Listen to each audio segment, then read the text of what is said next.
Kişileri çoğultup, hakimlerdi çoğultup, bu жерде biz жиын өткөздүк. Ошол жерде мен тапшырма бердим эле. Анан ошол көмүрдүн баасындагы биз ошол жерден коюп алдык да. Ага чейин 8 сомдон, 9 сомдон, 7 сомдон көмүрлөр келип, ушул ар бир райондо сатылып аткан кез эле. Биз ошол жерден сүйлөшүп 5 сом деген баага токтолдук да. Бул 5 сом баа кайдан келип чыкты? Себеби дегенде, мына Сарымагулдан көмүр кени бар экен.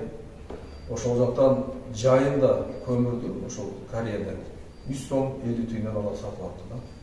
Анан жол киресин менен бул жака келгиче ошол 5 сомго такалып калды. Анан ошол көмүр өндүрүүчүлөр андан кийин биз Папанда көмүр кендер бар экен, алар менен сүйлөштүк. Алардын баасы дагы ошол Кореяда баасы да 2 сом 30 тыйындан берип атат. Келишип бул жака келгени ошол 4 сом 50 тыйын, анан 5 сомго чукулдап калат. Өзгөн кендерде деле ушундай маалымат болгондуктан анан биз баарыбыз чогултуп, анан ушу 5 сомго токтолгонбуз да. Анан ошондон 5 сомдон көмүрдү сатуу боюнча тапшырманы бердик. Ар бир райондун акимине тапшырма бердик. Ар бир райондо жанагы социалдык көмүр базаларын ачуу боюнча. Мына бүгүнкү күндө азыр Аралда турган болсок 7 социалдык көмүр базаларын ачты. Нокатта 11, Карасуда 18, Өзгөндө 15. Анан бизде бүгүнкү күндө проблемасы жок. Бул Чоң Алай району менен Алай району. Себеби дегенде ал жерде ушу көмүрдүн кени жакын болгонуна байланыштуу. Чоң Алайда мисалы азыр көмүрдүн баасы ал жерде 100 сом. Алай районунда болсо ушул 2 сом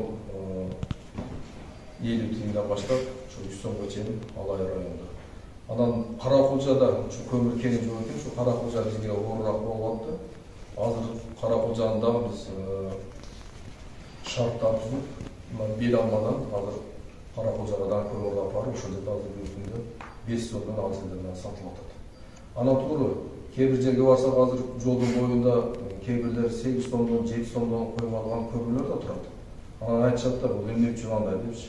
Ал ушул көмүр менен бизнес кылган адамдар экен. Бүгүнкү күндө алардын көмүрү жакшы өтпөй калды. Себеби дегенде биз 5 сомдон коюп койдук, элдер баары ошо 5 сомдон көмүрдү алып атат. Алар дагы азыр биздин бааны көрүп, алардын баасы дагы бүгүнкү күндө түшүп атат азырчы. Азыр байкасаңыздар ушул 6 сом 50 тыйын, 6 сом 80 тыйынга чейин алар сатышып атат. Бирок элдин акчасы болсо ал көмүрдү ала берсин, биз тоскоолдук кылган жокпуз. Бирок биз жанагы социалдык базаларда ушул 5 сомдон көтөрүлгөнгө тапшырма бердик. Мен буну эмне айтып келем? Мен буну биз ушул алдын ала эле билгенбиз ушундай болушун. Ошондуктан биз эрте баштадык да. Анан бүгүнкү күндө биздин мектептерде саламаттык сактоо мекемелеринде баардык көмүр менен 100% камып салып бүттү. Биз баары текшердик. Себеби дегенде тендерлер жай мезгилинде өткөн. Ошолордун келишини тендер уткурган компанияларга тапшырмаларды берип, алар убагында беришти. Азыр бүгүнкү күндө ошол элди көмүр менен камсыз эле маселелер калды. Бирок ал дагы бүгүнкү күндө азыр ушул 65%дан 70%га чейин камсыз болуп калды. Бирок биз токтоткон жокпуз. Кыш чыккыча жанагы социалдык базаларды биз иштетип, биз көзөмөлгө алып турабыз. Деги ошондосун калкты ушул канча пайыз көмүр керек дейт. Азыр канчасы камсыздалды? Калкына канча керек болот ушул? Өз кышыңызга. Тоннасымы? Канча көлөмдө? Жүз өзү Ош облусу боюнча 182 миң тонна камсыздалыш керек экен. Бүгүнкү күндө ошонун 60% азыр бүгүнкү күндө берилип бүттү да.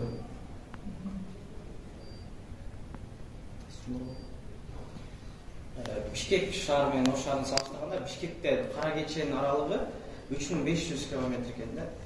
Жок, 350 километр экен. Ош менен Сарымагулдун аралыгы 220 километр. Ал эми Каракечеде көмүрдү тоннасына 3500 сомдон жүктөйт экен. Сармаболдо 1000 адаштырып алдым. Ал жакта 1200дөн жүктөйт экен, Ошто 3500дөн жүктөйт экен. Аралыгы туура болбой калат да. Ал жакта аралык алыс, бирок арзан. Биякта аралык жакын, бирок кымбат сатылат. Ошол жеринен жүктөгөн баанын жөнгө сала аласыздарбы? Мында мен жана бекерден айткан жокмун. Биздин ошол Сарымоголдо азыр карьердин баасы 100 сом 50 тиындан берип атат. Анан эми бул жакка келиши километри менимче ошо 200 километрден ашык жол жүрүп келип атат. Машиначы бүгүнкү күндө. Ошол Алладан келиш үчүнчү. Анан сиз айтып атасыздар, бирок Каракеченики 350 километр болсо керек Бишкекке келиш үчүн. Эмне себептен бул жерде 5 сом, Бишкекте 100 сом болуп атат. Туура. Биз азыр буну көрдүк. Бүгүнкү күндө ошол Каракечеде барлык бул МЧСтин мамлекеттин техникалары иштеп атат экен ал жерде. Ошонун эсебинен, бул жакта барлыгы жеке менчик болуп атпайбы? Туурабы?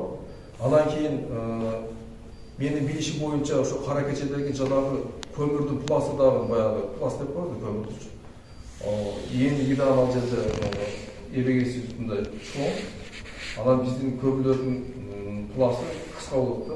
Мына көмүр өндүрүүчүлөрдүн дагы ошол көмүрдү казып алганга жанагы скрышение деп коет. Ошого көп акча каражат кетип, ошондуктан булардын баасын бизге кымбат коюп атат. Азыр эми мен сурада нефтетрейдер айтылат, бензин дагы 7 сомго, солярка болсо 12 сомго кымбаттайт депчи. Бензин менен солярканын баасы кымбаттагандан кийин ошол аймагында дагы көмүрдүн баасы кымбаттап кетүү немеси турат да. Ошондо сиздер кандай кадамдар карайсыздар? Реалдык түрдө 2 сом 3 сомго көтөрүлүп кетпейби? Ушундай социалдык базаларда же ошол ортомчуларда мисалы. Мен эми айтайын дегеним мына. Биринчиден биз эмне үчүн муну эртең баштадык? Мен айттым ошондо. Биз 4-октябрдан баштап тапшырма берип, 15-октябрдан баштап жана социалдык көмүр базаларын ачып, биз ишке бердик да. Азыр айтып атпаймынбы, элди биз жакшы көмүр менен камсыз кылып койдук. Себеби дегенде азыр бул жерде тиги ГСМдин баасы эмес. Эртең күнү кар калыңыраак жаап кала турган болсо, биздин көмүрлөрүбүз, карьерлерибиздин жолу жабылып калат. Ал көмүрдү ачыш үчүн, ал жолдорду ачыш үчүн дагы убакыт керек да. Ошондо дагы көмүрдүн баасы көтөрүлүп кетиш мисалычы. Бирок ошондуктан биз азыр ошол кар жайылыкта дагы тапшырмаларды берип, күндүгө көзөмөлгө алып атабыз. Ар бир районда канча көмүр келди, канчасы кайсы айыл өкмөткө түштү, ушуга чейин бизде тактап маалыматтарды алып, дагы тапшырманы берип, ошол кар жаап, жол тосулуп калганга чейин биз эрте камсыздап атабыз. Запастары бар да анда? Ооба, туура айттыңыз. Анан кийин азыр ГСМге дагы тиешеси бар. Эгерде ошол ГСМ көтөрүлүп кеткен болсо, демек ошо солярка 12 сомго чыгып кеткен болсо, көмүрдүн баасына да жатып калышы мүмкүн. Ошондуктан ошол ГСМдин баасы көтөрүлүп кеткенге чейин биз ошолорду камсыз кылып коюшубуз керек. Жок, мындай прогноз барбы? Канча сом болушу мүмкүн ГСМдин баасы көтөрүлсө, көмүрдүн баасы канча сом болушу мүмкүн социалдык базаларда?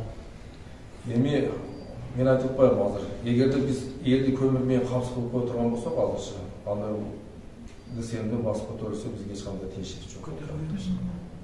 Анан эми биз камсыз кыла албай кала турган болсок, албетте ГСМдин баасы көтөрүлүп кеткен болсо, көмүрдүн баасына тиешеси болот. Бирок ошондой болгон кезде дагы биз ошол 5 сомдон ашырбайбыз деген убада бере алабыз.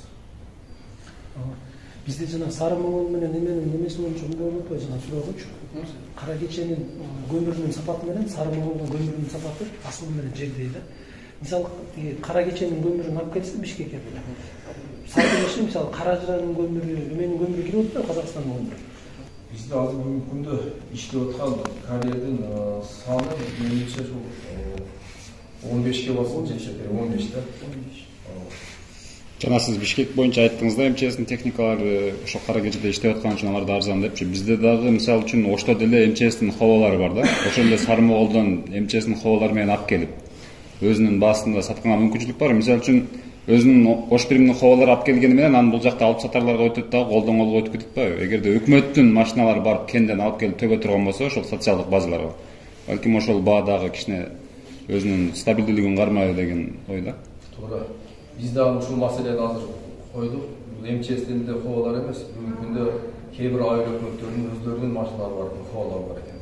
Ушулардын баардыгын биз ишке салдык. Ошонун кесепетинен ушулардын алып келип, ошол машиналар менен алып келип атып, ушу 5 сомго чыгарып атабыз да биз. Себебин айтып атпайбы? Көмүрдүн ошол жерде саткан баасы бизге кымбат түшүп атат да. Рахмат бардыр.